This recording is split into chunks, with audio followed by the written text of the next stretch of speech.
Hello and welcome to episode 12, the Christmas special of the Factor 50 podcast with me, Michael Rantham, and as always, in person this time, my co-host, Adam Farrell. Right. How's it going, mate? Merry Christmas. Merry Christmas, yes. Cheers. Merry Christmas to you, Tom Cox and Natalie at home. And that's it, no one else. And our American listeners. We do need shout. We still haven't found out who our American listeners. So, Yeah, please reach out. Let us know who you are. yeah. Or indeed, if it's just one of us. If no one reached out, we'll just assume that. There is also a French listener as well. Yes, that's Actually, half our listeners are from America or France. excellent. What? The other half. Got 4 listeners. Okay. 4. 2 of them are Cox in that. Yeah.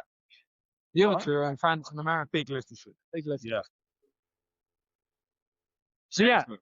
as you may have heard from our last episode, we're about some nightmare triple stuff in Basingstoke, but we're here now. Yes, and it's working. Well, hopefully. there might be a chance none of this airs, and the recording might be off. Who knows? Here we are. But let's cross our fingers. So we thought for the Christmas episode, Yes. we would stop and pause and reflect a little bit Let's do a review. and do a review of every single Premier League team. And we're going to give them a rating. So we're not doing these new GCSE ratings with numbers. We're sticking to the classic Oh, yeah. A Is that star. now? Yeah. So Oh. my daughter, my stepdaughter now, if she's doing well, it's 9. 9's the best score you can get. Look at So 9 is A star. that. Okay. So wait, there's an A star. A star. There's 4 stars. 5 stars. That's too many stars. Sometimes 6. That's ludicrous. I may have made some of that up, but Okay. it's fine. So yeah, so we're going to give them the rating between A star and F, I guess. If they're really bad. Yeah. Yeah. Okay, yeah. An F. Or like a U. Or Is that even U. worse? Okay, yeah, a You U. know all about you. Well, actually, I do think there's probably one team that gets a U. You know. What do you mean I know all about you? She's done. I passed all my GCSEs the same time. I was the A guy. You were the U guy. I was the B guy. B. All my GCs are A, B's, and C's. Really? Yeah. Fair play. Surprise. I am Best friend, this. So we're going to review everybody. We're going to go in order. Okay. But I guess we're going to start with, unfortunately, the leaders. Actually, no, we're going to review what happened at Christmas. What are you doing for Christmas? Nothing's happened on Christmas yet because it's not there yet. No, it is. It's Christmas Day. Is it? Yep. I should be at home. Yeah. What am I doing for Christmas? Which is also Mike's birthday. My birthday. Yeah. So that's the main celebration. He is Christmas- Jesus. Christmas is secondary to that. Nothing basically. Mm. We're Cool we're story visiting- for the podcast, mate. There you go. We're doing the traditional like visiting family before and after, but for like Christmas Eve, Christmas Day, Boxing Day, at home, lots of food. The diet pauses for 3 days. Can't wait for.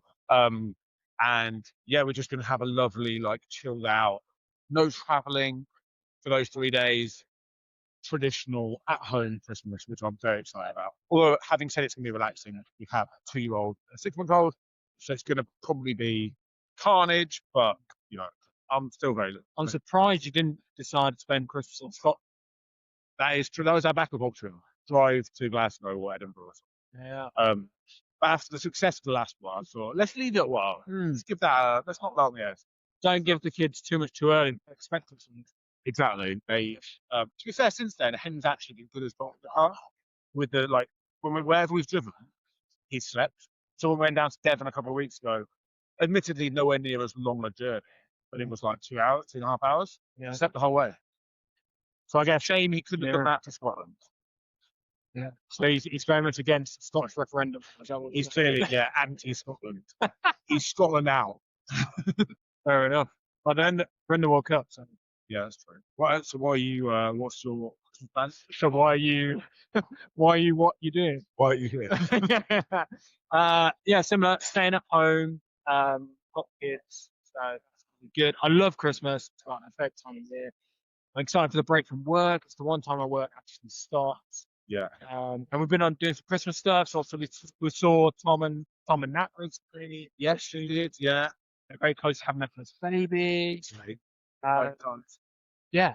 Does that mean we're going to have another follow? Can you guys create her a profile to follow us on, just to bump the numbers up? I think Maybe that's maybe you could call her Factor 50. That's perfectly normal. Yeah, That's not weird. I don't think. Yeah, do that. Hyphenate. Yeah, Posh. that sounds great. No, I think so. Back to 50 thoughts. Yeah. Do not call her back to the shop. Don't do that. Yeah. Okay, let's Move on. move on swiftly from there. We'll head straight into the pod. So, We're going to do this like report card style. report card. So, this is what we're going to go through. So, we're going to give a brief overview of the season so far, of the major teams. We're going to grade them between A to U. One positive, one concern. We're going to predict their final league position, and we're going to say who's been their star player. So, Should have rehearsed them. we have not rehearsed any of this. No, this is and we are 4 points deep. spot. So let's go. Yeah. Okay. So we're going to do Arsenal. Do you want to go first? Do you want me to go? Yeah, I'll go first. A star. We're incredible. Nothing's wrong. We're going to win the league, and they're all amazing. Son, let's do okay, what was the first one? What do you think of the season so far? Okay. Injuries are irritating, but we're still top of the league despite all of the ins and outs of players coming back from injury, and so it's hard to criticize. So really, I'd give them an A. Not an A star because we were 7 points clear, 8 points clear, we're 7 points clear, and now we're only 2. So if we were still 7 points clear, like you can't get any better than that really at this stage of the season, can you? So I give them an A. You can't. I don't think you can give them any less when you're top of the league at nearly halfway. So yeah, A. Injury is annoying. What's the next one? One positive. I suppose the positive, which I know you disagree with, but the positive for me is we are top still, and we've not hit top gear. We've not Clinging hit- on. There is no way. Like if you think we're playing as well as we can, throughout the whole season, any game, you don't watch it often enough. Like there are levels to this attack that can go up. I think we've seen the best of our defence in terms of like whatever we had 8 clean sheets in a row. It can't really get any better than that. But the attack can go up several levels once they're all back, fit, firing, which obviously is an if. I'm not saying it will happen, but if that happens, we'll walk the league. If that happens. So yeah, for me, the positive is we are still top, yet we haven't been like, 10 out of 10 every week, putting together like ridiculous form. We're still top. The negative is injuries. Like, I think the squad is so good. If everyone was available all the time, we'd probably hit that like 10 out of 10 level.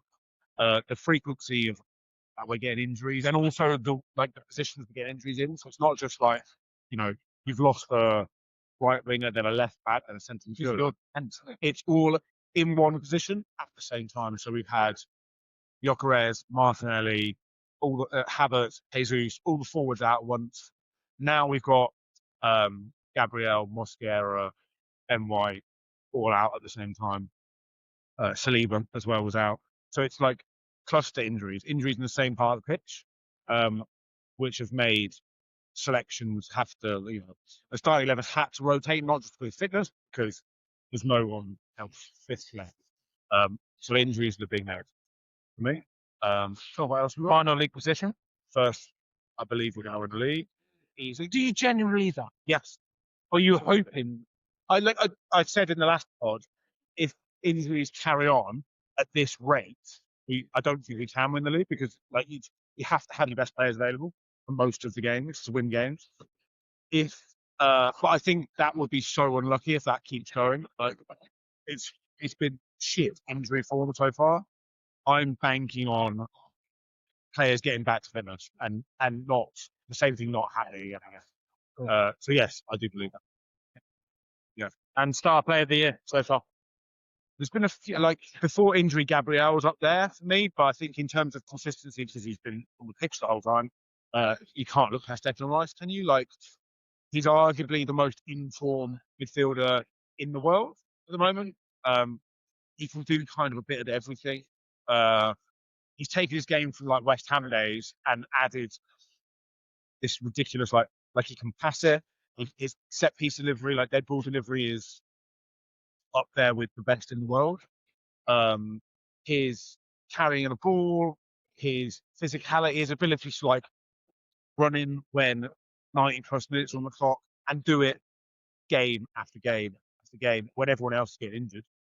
His fitness level is just ridiculous. He seems to almost power up in those like last minutes of games where other players are visibly outtrained. He's like a fucking energizer bunny. And yeah, I think his level and his standard is the one that everyone else needs to meet. I do think Declan Rice is probably you winning a trophy away and him playing a major part in that, of him being seen as world class across the world. I think in England we probably do see him as world class, but you have to achieve something to be considered that. It started last season with the three Champions League. Yeah. So it's starting on the world stage. Yeah. More people are seeing it, but yeah, he needs trophies to back that up, which he'll get this season. Right? Big claim. Hopefully.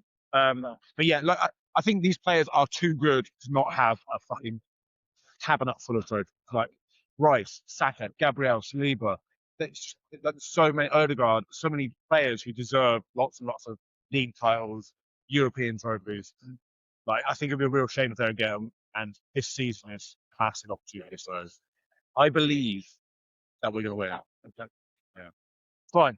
Okay. Are you going to do Arsenal now? I'm going to do Arsenal. Okay, go on. I'm going to do Arsenal. So, brief overview. I think start of the season, you are probably the best team I've seen in the Premier League since Man City dominated for those 3 seasons in a row. Well, they won 3 back-to-back Premier League titles. Wasn't it 4? It was 4, wasn't They it? did 4 back-to-back. And then back-to-back. And I felt like your team was moving with how the Premier League was moving, and I credited Arteta a lot for that. Going, well, the style of play's changed, and Arteta's almost shifted that himself by putting in big, powerful lads, almost like Mourinho-style Chelsea, where we're going to go, we're just going to dominate everybody physically, but also with some technical ability to go with it. Yeah. But in recent times, and again, disagreeing with what you said, I feel like you peaked and are now struggling a little bit with external factors, with injuries, and actually, I think the schedule you've got from now until February is brutal. Every 3 days. It's every 3 days, and I think this, with the injuries you've got, that could unravel your season quite quickly. You only have to have back-to-back issues, and then you're in big trouble. Say back-to-back. Back-to-back. So if I was going to rate Arsenal, which you're going to, which I'm going to give them my grade, I'm going to give you a B. A B. B. Right. At this point. I think if I was rating you 2 or 3 weeks ago, it'd be an A. I feel like I'm starting to see the decline, and the narrative's starting to change a little bit. And I still think there'll be many ups and downs in this Premier League, and Long way to Man go. City will lose a few games, you'll lose a few games, whatever, and there'll be lots of chop change. But I now think you'll finish second. So you think City are going to win it? I think City will win the league. What? If I had to bet now, I've had to put money on. You'd probably have City. Put money on City. Right. Simply because I think the Pep factor, the Haaland factor, I think Gyökeres for you is a big issue.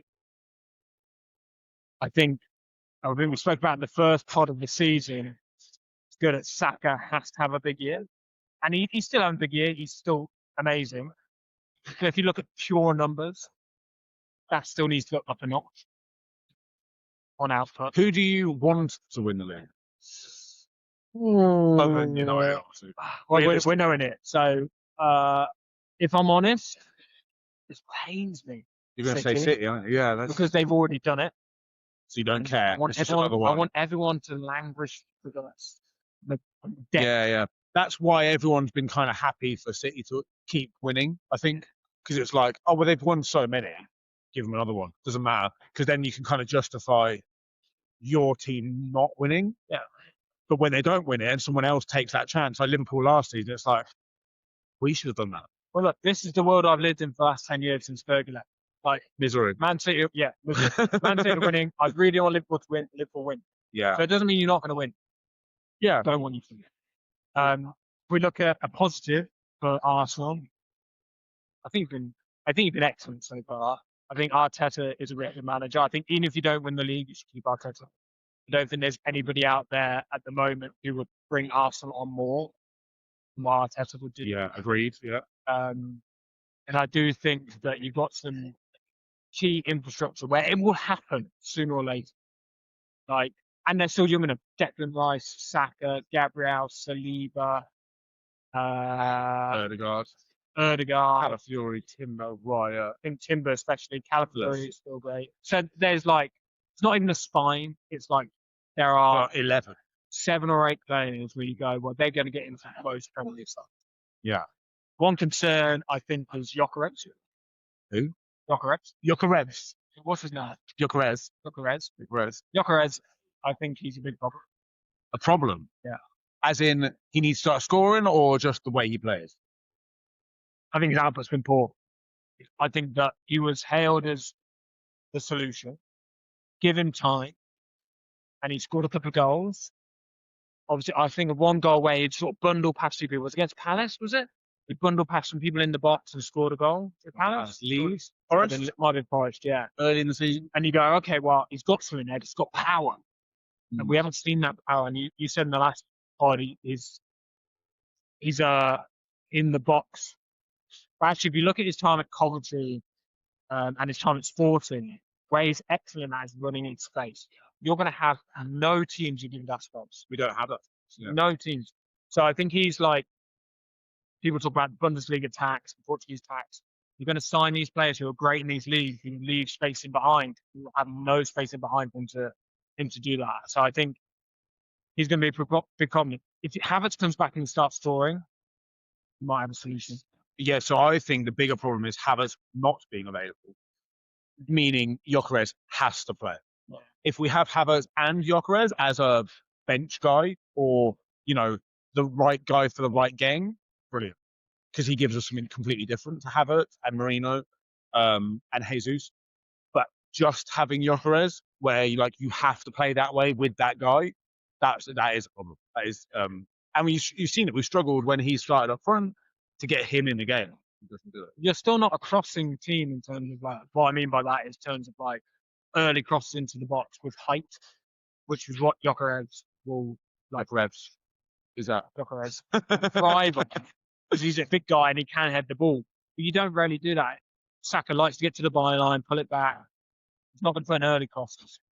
He's not good in the air, but he's an instinctive finisher, and we don't create those moments for him to do the finishing, because that's not how we play. It's usually like that the build up requires him to get involved in, rather than you stand there. We'll get the ball to you. And look, I don't blame Arsenal's transfer punter. Because actually, at the time, he was the best available. Yeah, it was a pretty lean. It was like Sesko is evidence of it, and Isak. Sesko is very similar. Yeah, big guy. He's again, Man United, not much room to run in behind. What I think Sesko can do better is he can hold and play a little bit more. Mm-hmm. Whereas, Gyökeres' technical level is not very good. Basically, he's not a really good footballer. He's good at the thing he does, but in terms of like first touch, passing, technique, that's not his game. Like you can see that when the ball gets fired into him, it doesn't often stick. He looks like clumsy, which is like that's very un-Arsenal. Very not how we play. And one or two things will happen. Havertz or Jesus will come back into fitness and form and start, or he will adapt and then start. But we need the options off the bench. But do you know what's a real shame? I think if you got Isak, you would have actually transferred. Oh, he's relevant. And we predict. Well, I predicted at the start of this year that Isak was flop. But I think Isak in an Arsenal team is way better. Yeah, because he comes deep, he gets the ball, he gets involved in build-up. Liverpool are team in transition. I know they just won the league. You've got to watch something though. They've just changed managers, been there for years. He's won the league with our manager. Yeah. We're getting into other things, but fine. And so final league position, I think you finished that. Okay. I really hope they finish that. Wrong. But okay. And I think your star player, I can't disagree. I think Declan Rice is amazing, and for me, he's the key to England's I don't want to say winning, but really competing. Yeah. Because you're playing in really hot conditions where players will be sapped of energy, and he's the one person who just, like you said, just doesn't seem to get sapped. Energized running. Yeah. We need him in that midfield. Yeah. Yeah. We've got, we said in the last pod, we've got loads of options in the forward line. If he comes out of the middle of the pitch, who else comes in? Like, it's a What I really like, actually, what Tuchel's done is that he's already noticed that actually we shouldn't play Declan as a sitting player, which is Southgate done. So he's brought in Elliot Anderson to be that sitting player. Very similar to what Zubimendi does. So he's not a big player, but he's very technical. Yeah. And Declan Rice is that up and down, box to box. It's almost like if you leave him just as a six, you waste all the other good stuff he can do. Wasted. And he's proven how, like, you know, when he joined Arsenal, it was like, well, he's not a technician. He can't pass the ball. You know, he hasn't got that, like, creative side to his game. He's proven that. He can score goals. He can set goals up. He can put in, like, I think his set piece delivery is as good as David Beckham's. Oh, no. Corners. Like he's unbelievable. He's outrageous in terms of, like, accuracy from. He won't score as many free kicks, but his corners are amazing. It's ridiculous. The consistency, him and Saka, both sides, they do left and right, are like unbelievably good. And we're like, England are going to need that as well, I think, at the World Cup. Because if you can buy, I think Arsenal free, you can buy a goal or two from a set piece here and there, you change the game. So I think we take Maguire. United fan bias. But to be fair, have we got loads of options at centre back? Like, you're probably going to get Honza, Stones, but he's not starting that for them. Gahey. Yeah, Gahey. But yeah, Stones doesn't start. He's in the conversation. Yeah, I think so. Is that Arsenal done? That's Arsenal done. So United's turn? Right, so we've done 20 minutes. Right, United. I go? You go first. Okay, I go first. So season over, brief season overview. What's your headline? So headline is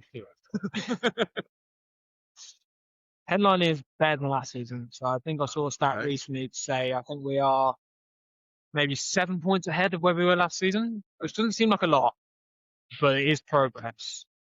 And I think you've seen a progression in play. So Bournemouth actually was the first game where you saw a hybrid version of the back five, which turned into a back four. Right. So a movement from Amarin, which actually didn't end up that well because we conceded 4 goals. But shit, what put 5 at put 8 at the back. Anything. Why not? Yeah. So I think tactical fluidity is not a bad thing necessarily. So I think there is progression. My feeling is, and actually you put in the notes that you still think Amarin's the guy.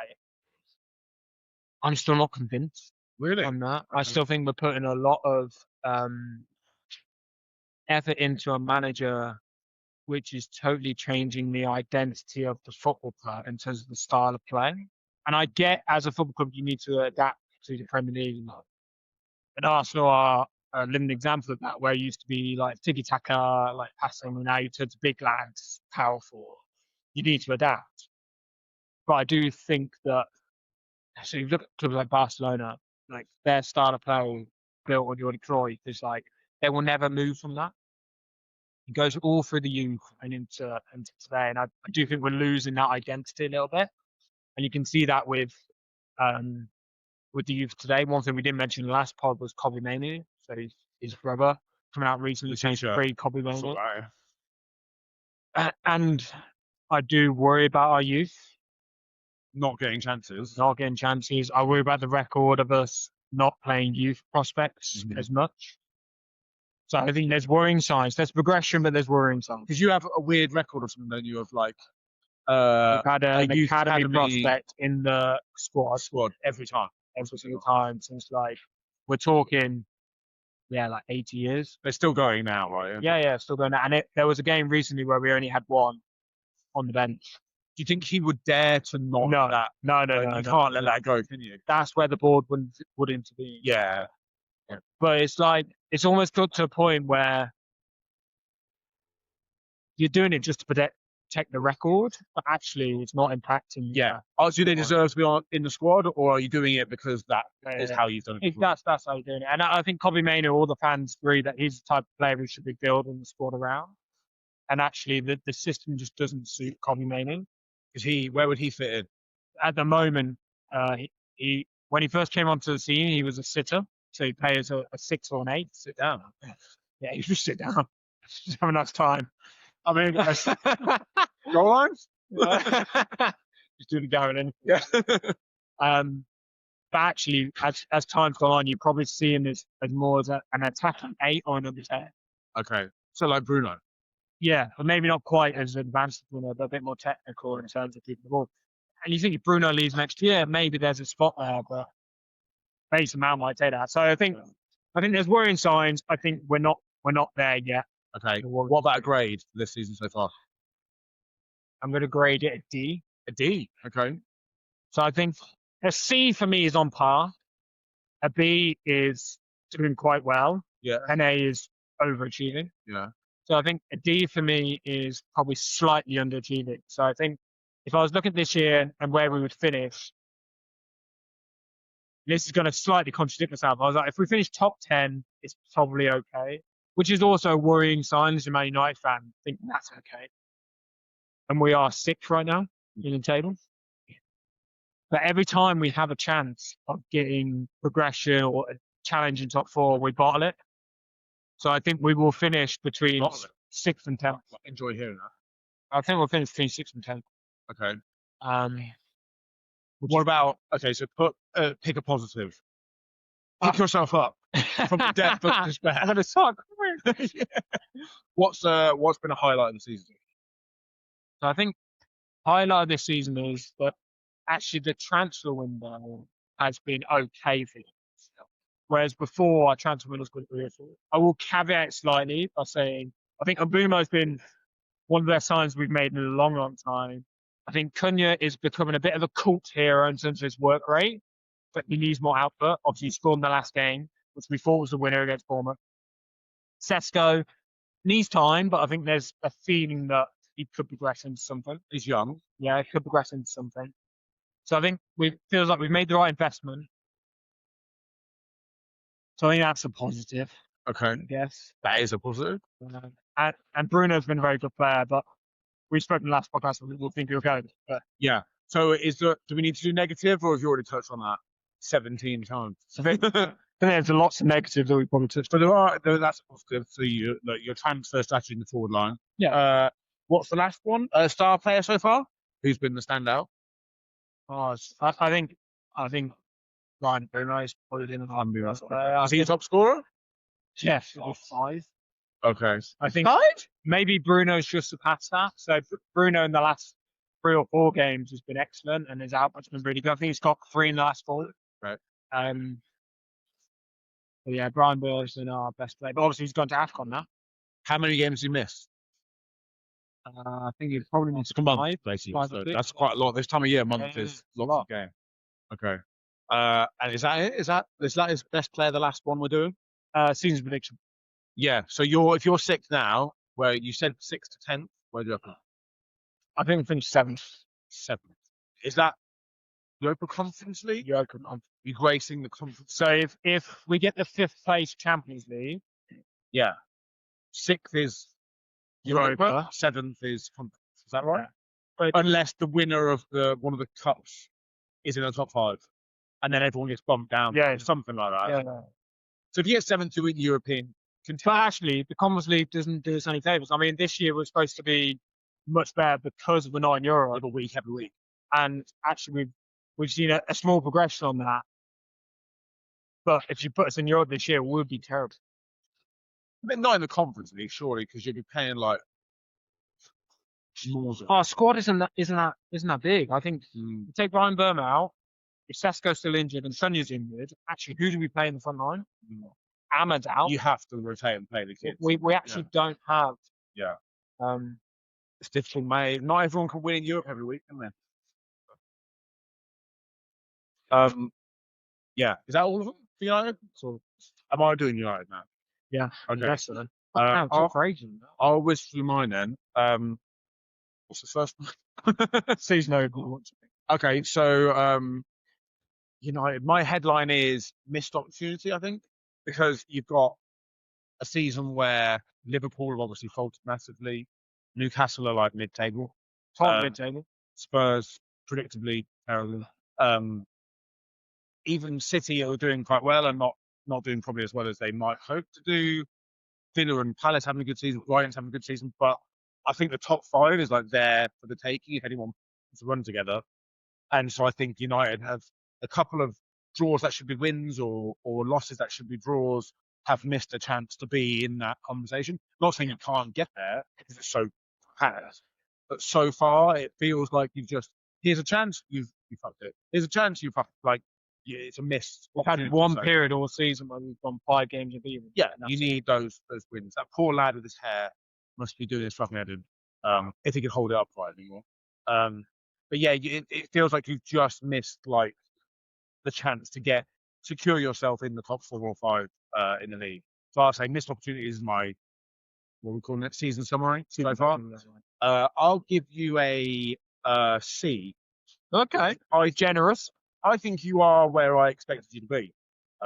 Considering you finished, Considering everyone's been so bad. yeah, and also you finished 15th. Yeah. So like a reasonable improvement. 6th. God, Man United finished 15th. Outrageous. Yeah, I know. That was that and Spurs finishing 70th was not given enough airtime last season. So bad because of bigger story. I didn't win the league and stuff, but that's like in any other season that's huge news. I feel like last season was overlooked, but anyway, yeah, I'll give you a C because I think you are like C is kind of par, and I think you are roughly where I think you should be.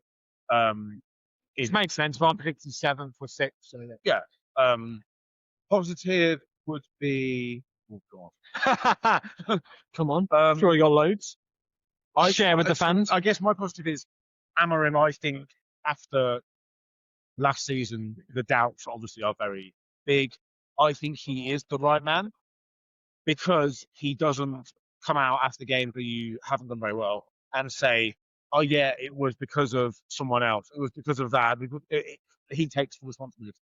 There are no excuses with him. Like the buck stops with him, and I think in the long term, you need a manager like that. I would say in the most recent press conference, he's just absolutely took all our youth players under the bus. What did he say? So he spoke about Harry Hamas, spoke about Obi, we signed from you. Yeah. He spoke about one other, basically saying they're all not good enough. Oh. Okay. Which again goes against the United. Yeah. Thing. Is that because he doesn't have, like, if he's having to use those? I think it plays into, and this is why I think actually most United managers struggle with and to do what Ferguson did. They don't have time. They don't have time to play these players who will make mistakes and take risks on them. Because actually, we need to do now. We're going to get sacked. Yeah. Yeah, I think it's like you can't play those players and expect to win Premier League games, can you? Don't play anything with kids, mate. That's very true. Yeah, I don't think those players can't be playing 20, 30 league games and you expecting to finish in the top 5 or 6. I don't know about him throwing them on the bus. That sounds a bit dodgy, but I do think he is the right guy. I don't know whether that's just because I enjoy you being shit or whether I actually think he is the right guy. But I'll go with give me concern because he's jumped up from last season. This is it. Is this his first full season? Yeah. Yeah, he joined half 3 last season. I'll say he is positive, but that could quite easily. By the end of the season, that could be absolutely awful. Negative. I guess. Negative. You've signed a lot of attackers who are okay, but they could easily all flop if they don't pick up. Like Sesko needs more goals, Cunha needs more goals. Even Mbemo probably still needs more goals. Like you said, Mbemo's done well. He's got 5. Gyökeres, you said, has been a problem. He's got 6. Yeah, but like different positions. Yeah, but I still think all 3 of them. Yeah, need more goals. And when your transfer strategy was in attack, solve attack first, I wouldn't say it's been solved yet. No. So I'd say that's a problem. Because also not just like attack needs more goals, but because you focus on attack, that means midfield and defence the same less. And they were not good enough last I always think that's a So- system problem. Oh, Yeah. So I think there's a lot of negatives, like midfield, legs in midfield. Do you have them? Probably not. Defense, you've got some decent centre backs, but something in this, like you've got some individual. all right, good mate. That's defenders. enough. Fucking hell. Yeah. How And many say, concerns do you want to give? yeah, this is like 6. So there's a few. Okay. And then what's the last one? Player. Got 2. Final league position. Oh yeah. I think you're about where you'll finish. I'll go 6. I think you'll finish about 6 Okay, you predict harder than me, and then star player. so far. Yeah. I'm going to go with, and I could be wrong because I don't watch all of United's games, but I think every time I've seen him play, he's been good. De Ligt. I think he's been he's held your defence together quite well. The games where you've played well, Dillitt's played well. And I also think he's like the leader at the back. If you're going to eventually get better, he's got to be there regularly. Oh yeah, I think again it's similar to you. If you get De Ligt, if you get Martinez in there, and Yeah. you'll probably say Shaw, Lenny Oro. That back 3 is immense. Yeah, individually they're good players, aren't they? Immense. Like Martinez can play the ball out. De Ligt, absolute warrior. Lenny Oro again can play the ball out. Yeah. So there's glimmers. There are glimmers there as well. But yeah, I think you'll finish about where you are now. Fine. Okay, well, we've spoken a lot about our 2 teams, so I think we're going to go through and we're going to grade each team. Yeah, let's do that. Quickly. Start from the. Yeah, yeah. So I've got the league table up here. So we're going to go for Manchester City. Thoughts and a grade. Okay, I'll go heavily reliant on Haaland is my thought. If he's out for like 3 or 4 games, they're fucked. If he's not, great. They've got a great chance to win the league. Not great from an Arsenal fan's perspective. But heavily reliant on Haaland, and I'll give them a. Are we doing pluses? Yeah, you should do a plus. I'll give them a C+. Oh, C+. Yeah. Do you know what's interesting? I think Man City, I'm going to give them a B. Because actually, with goal difference now, there's a realistic opportunity that Man City are top. It could be. So if you draw your next game, we drop Man points. City win, because the goal difference, they will go top 8. Who have they got next? It's a good question. Should we find out? Yeah. We were aware Everton, I know. Okay. So they have got I don't know who Brentford next. at home. And then Brentford in the EFL Cup, so they've got West Ham At home. at home. Okay, so City are winning that one. Yeah, City win that one. Who have you got next? Away at Everton. Which is not an easy game for us. Everton 9. Yeah, no, Everton. So you could draw that game. Yeah. And City could be top. Could do. I think we'll win it, but I mean, City are going to win against West Ham. All this talk might not even be top by Christmas. I'm fine with that. I don't care about being top at Christmas. I care about being top at the end of the season. Yeah. You've not been there for many years. Aston Villa. It's due. Aston Villa. Where the fuck have they come from? They're in 3rd. They are 3 points behind Arsenal. That's mad, isn't it? I feel like Arsenal 2 points to City, 3 to Villa. I feel like we're comfortably more better than them. We are more better than that than them. Does that make sense? How many beers you had? 2 points. Like it feels like the gap should be 4 or 5. Well, that's what I think about everything with Arsenal. Like Aston Villa at the start of the season, they didn't win any of their. They lost one in 5. They lost their first 3 games. Yeah. But they're on a ridiculous run now, which is, I guess, fair play to them. But they are doing the thing that Emery did when he was at Arsenal. We went 19 games not beaten under Emery. Good evening. Good evening. And like we were winning, great, but we were not playing well. Like if you look at the stats, their underlying numbers against West Ham was the last game when they won 3-2. West Ham easily could have won that game. And it feels like they're just kind of flying by the seat of their pants, getting through these games. It doesn't feel like it's a sustainable way of playing. They give away easy goals. Like the first goal against West Ham was Contra 8 yards from his own goal. Just gave the ball to whoever it was. And I'm so sorry. I'm so sorry. gave the ball away to whoever it was, the West Ham forward. They give away big chances, and they've got, I don't know, they give away a lot of XG, and that's not sustainable. And that's what we did when we were in like 19 games unbeaten under Unai. All those games, if you look at the numbers, we were conceding like 12, 13, 14 shots on goal. We were winning, but like we were sort of getting by, and it came home to roost. And 6 months later, Everything gone. goes back to Arsenal, doesn't it? Well, they've got an ex-Arsenal manager, so it's. And I've got an extra hat on that over. But like fair play to turn around from where they were to where they are now. You've got to give. I'd give them like a B plus, like they maybe even an A. This guy loves a plus. I'll give a B. I'll give a B. I mean, but if you'd have said to a Villa fan before the season, would you take third at Christmas? Snap your hand off, wouldn't it? I'm giving Villa an A. An A. So the reason being, one, the start, but also to the context. So start this year they had zero money. Yeah. So with financial fair play rules, they had nothing. They had a major director leave because he fell out of Emery. A new director come in, which was considered a big reason why they didn't start so well. So I think since Emery's been in, they've had, in terms of a net transfer spend, they're in plus. They've made money. So they've made money, which I think is out in the Premier League, it's almost unheard of these days.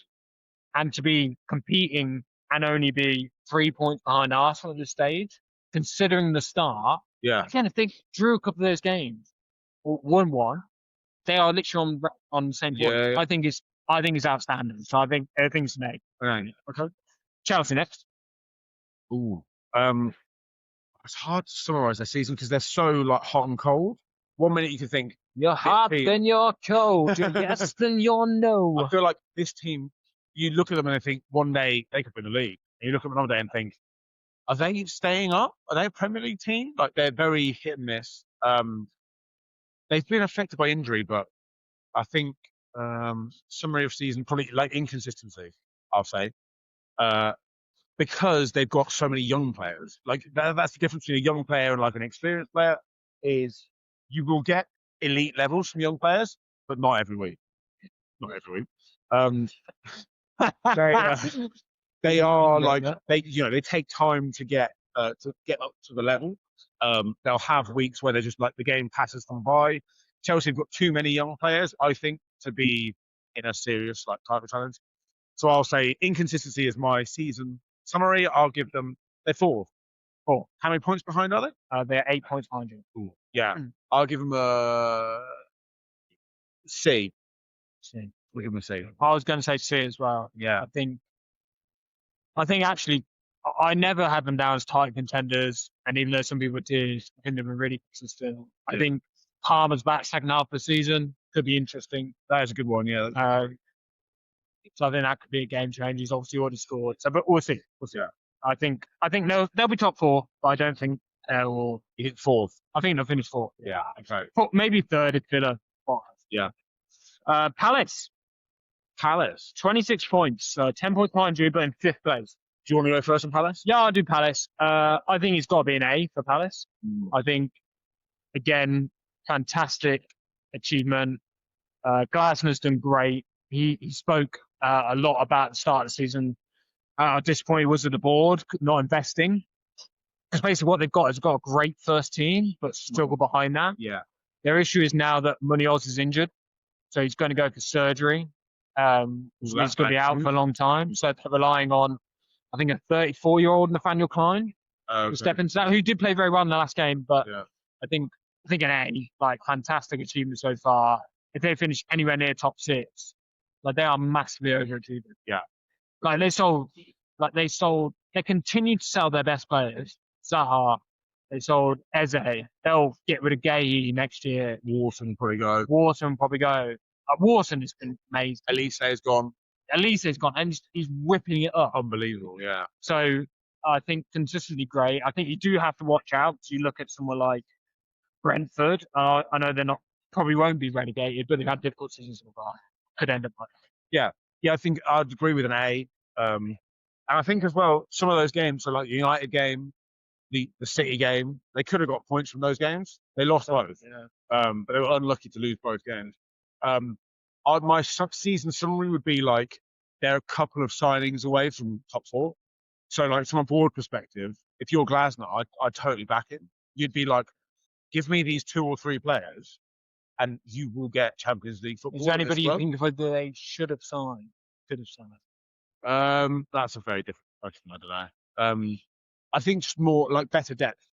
So, like, you need somebody of Gahey's level, of Eze's level, like Pino to replace Eze. Good signing, but he's a replacement, not an addition. So if you can get somebody of the starting players standards into that club, like a Diallo, they could have signed Diallo from you, or not saying he's the perfect guy, but if they can get more starting quality players into the team, because obviously they've got to deal with Europe as well, they can rotate better, they can fresher legs, like they're going to get more points. And I think it's just that lack of like transfer ambition that's the only reason they're not in the top 4. Yeah, They could defy the odds and still get it. But with Europe and the league, and they're still in the League Cup, and there's obviously FA Cup to come, it'd be very, very difficult for any manager to get those players top 4 in the league and compete in the other 3 trophies. I just think what a few years for Palace fan. You beat Man City in the FA Cup.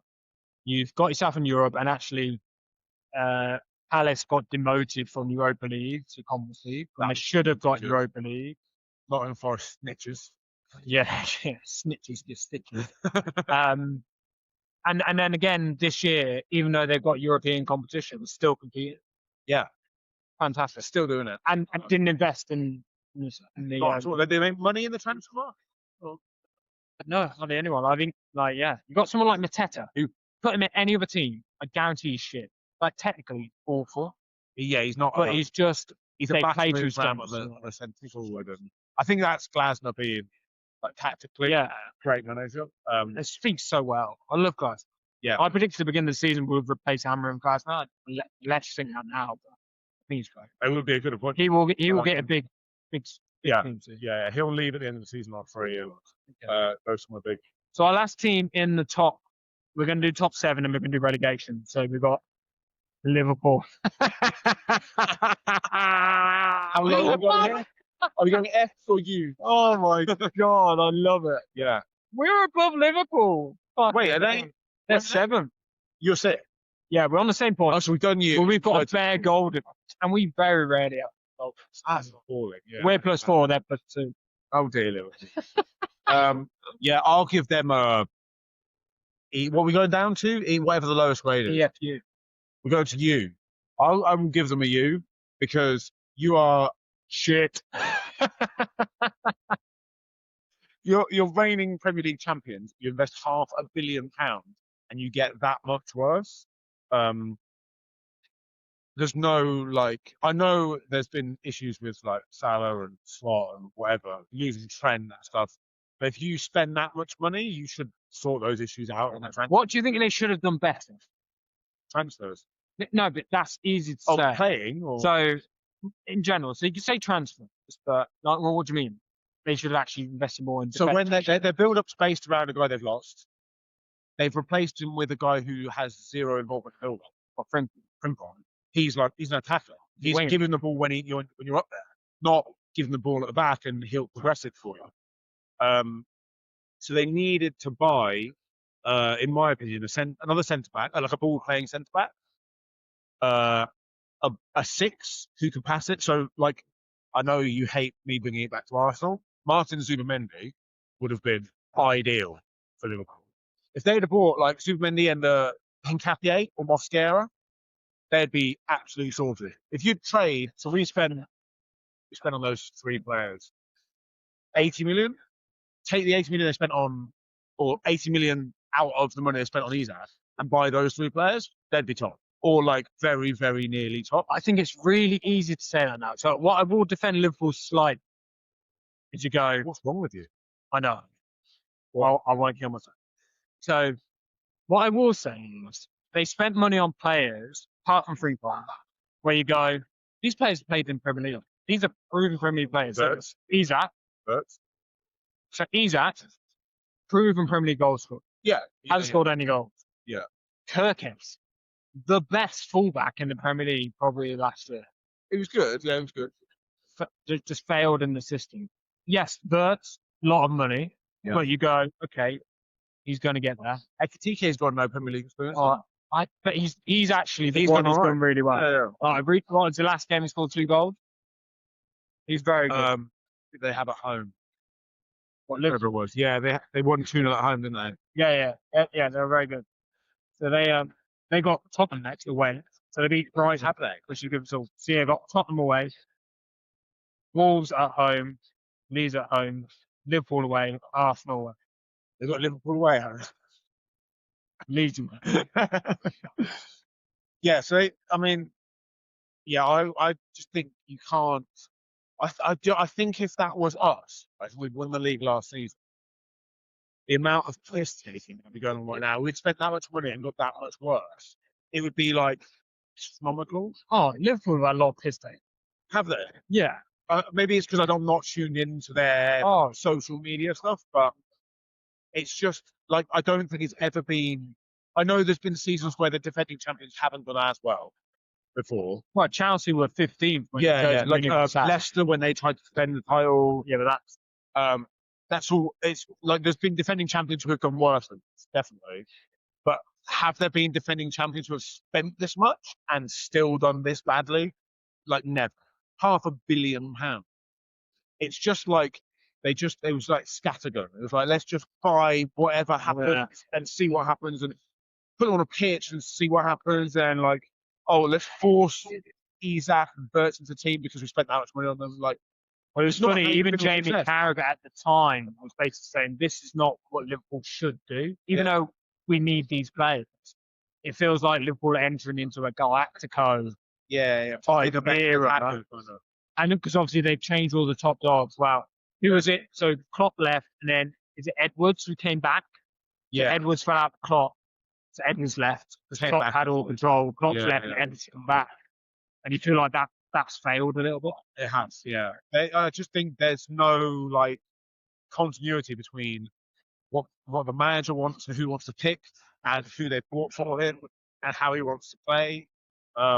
Then add to that like the Salah stuff where he's obviously his level has dropped and Dyke's level has dropped. Canate, like I don't know what's happening to him, but I think he had an eye on Madrid. That's now gone because Madrid have said they don't want to sign him. So now there's talks of another contract. Yeah. So I don't know what's happened to him, but it's almost like he's taking his eye off the ball because he had the rumours sort of circulating in the background. They've had a combination of those players dropping, the new players just not working, and slot system doesn't work with these new players. No, that's where they're at. Boo-hoo watching. So I would also say you. You're going you as well. So yeah, you as well, which is so good. I love it. For a lot of the same reasons, I think what's happened is there is a hangover delay. Yeah. So I remember when Klopp, all United fans were like, it's fucking the Ferguson era happening. It's Liverpool. There's going to be a massive drop off, and then they win the fucking league. We're like, what the fuck? Yeah. But actually, what's happened is Slot took over. Slot's Christian Ferguson saying he won the league with that team, but actually was an aging team that didn't have a lot of going forward. Whereas Klopp's team still have more to give, and then obviously Trent decided to leave. At that point, and I do think like Slot had the team still to deliver. Lost those players, and then the hangover's now happening. Yeah, it does seem a bit like I think the hangover is the right word. Like it seems a bit like they are, I don't know, sleepwalking through games. There's players who are just getting like out muscled, and they're in trouble. What are they? Seventh. Find it. Yeah, they're in a race for the top four. Yeah, absolutely no doubt about it. And I think if they rescue like Champions League football from this season, they'll have to look at it from this position as a win. Oh no, they will. I think if Slot keeps Champions League, they'll keep Slot. If he doesn't, there'll be issues. Yeah. Okay, so I think rather than doing reviews after that, so we reviewed the top 7.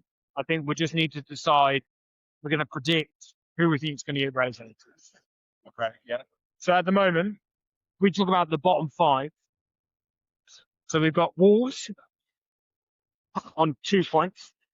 2 points. You can put it in. Yeah. I reckon they might go down. Okay. Yeah. Burnley on 10. West Ham on 13. Yeah. Leeds on 16. Forest on 18. Brentford and Fulham on 20. Okay. I don't think it's difficult. I think it's an easy pick. So I think obviously Wolves I think are down. I don't think you could ever recover from that position. Not only like you're so low on points, you're so far behind. Even if they win the next like 10 games. Well, you could win they'd be all right then. But it puts them on 32 points. Well, yeah, you're still not safe. Yeah, but like that would be enough to keep them up if they get a few points here and there, right? From after not going to win its 10 games. Exactly, that's the whole thing. They need a run of ridiculous form, which is just it looks so off the cards. You just can't see it happening. So I think their plan, they're already when they were appointed Bob Edwards, I think they're already planning for life in the championship. So I think Wolves are down. I think Burnley are down. Like they've lost the last 5 or 6, I think. Yeah, and they're competing, but they're not winning. Their home form is vital for them, and that seems to have gone. They're not getting points at home now, where like teams are nicking wins from them. And if they don't have points at home, I think they're screwed. So I think Burnley will go down as well. And I think Leeds are going to go down because I don't know what it is about West Ham. I guess like Nuno obviously has a good track record in Premier League, so I think he'll keep them up. But also, I just think like they feel like a Premier League team. I don't know what it is.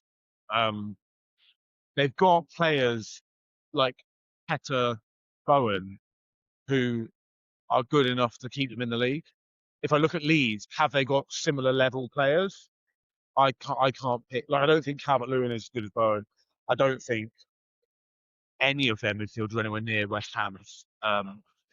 So I think West Ham have got those 1 or 2 not superstars, but like Premier League level players who keep them up, and a manager who plays the right way for that team.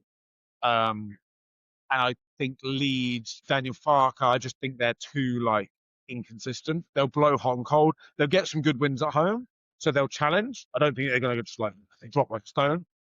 But I'm going to go West Ham and stay up. Leeds to go down. Is that so? What? No. So I'm saying obviously Sunderland will stay up. So it's not all of them promoted teams, but 2 out of 3 of them I think will go down. I wholeheartedly agree. How boring. So yeah, Wolves are gone. That's yeah. I think Burnley will be gone. I think they are competitive, but they're not going to win enough games. Yeah. They don't actually have enough goals in them. Yeah, to win. That's their issue. And I like Scott Parker. I think he's a good manager. Yeah. But he won't get promoted. I think James Trafford was a big loss for them as well. Yeah. Then I agree. West Ham always find a way. Again, if they didn't have Jared Bowen, they wouldn't stay up. Yeah. I think Jared Bowen, he's the goal scorer. He's their talisman. I read the other day, 100 goal involved for West Ham in the Premier League, he's amazing. which is mad. He's amazing. Considering their level, the last 3 or 4 seasons, to have 100 goal involvements is. He's a typical West Ham player. Yeah. Won't ever be appreciated enough. So I think I want to get a special mention to Nottingham Forest. Okay. So Sean Dyche, I think, is changing his image a little bit. So if you look at actually the results since he's come over, they've actually been really attacking. Scored loads of goals. I think they won the last game 3-0. They were playing Spurs, so it doesn't really, But still, like he's taken us from depths of despair to a club that they'll be absolutely fine. obviously their ownership has been questioned. Yeah. He's come in and he's completely changed them. Yeah. And I think the team, you look at the squad now, and absolutely that makes sense. Because their squad is way better. Yeah, Hudson-Odoi 2 or 3 years ago, like he's going to find in. Yeah. He is a world-class player. Not world-class player. He's a very good player. I think he looks at Walker gives right. It's amazing player. They've got some really strong players, and he's doing really tough job. Really tough stuff. Yeah. I think they'll be nowhere near relegation. So we're going Wolves, Burnley, Leeds. Yeah, sorry. And West Ham fan, guys. take me back. Yeah. You're saying you're going to survive. This guy, West Ham fan. So I was a West Ham fan. There you go. There you go. That's our. Is that it? The Christmas special.